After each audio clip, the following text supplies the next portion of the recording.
बांधी लॻ दुर मोहम्मद फाटक वटि क़ाइम अरबिया अनवारुल हुदा जे तालिब इल्म अब्दुल अज़ीज़ मेंगल ते मदरसे अंदर नामालूम माण्हुनि जो कातिलाणो हमलो, जंहिं नतीजे में अब्दुल अज़ीज़ मेंगल सख़्त ज़ख़्मी थी पियो। ज़ख़्मी खे रूरल हेल्थ सेंटर बांधी पहुचायो वियो,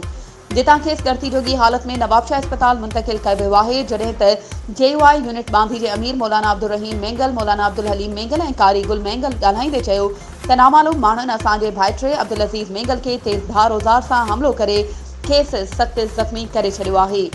हुननि SSP नवाबशाह SHO बांधी अरबाब वसीम खां मुतालबो कयो त कातिलाना हमलो कंदड़ माण्हुनि खे गिरफ़्तार करे इंसाफ़ कयो वञे। वधीक ख़बरूं ऐं अपडेट्स जे लाइ असांजे चैनल खे सब्सक्राइब कयो ऐं हा, बेल आइकन खे प्रेस करणु न विसारिजो त जीअं असांजी हर नई अचण वारी वीडियो तव्हां ताईं पहुची सघे।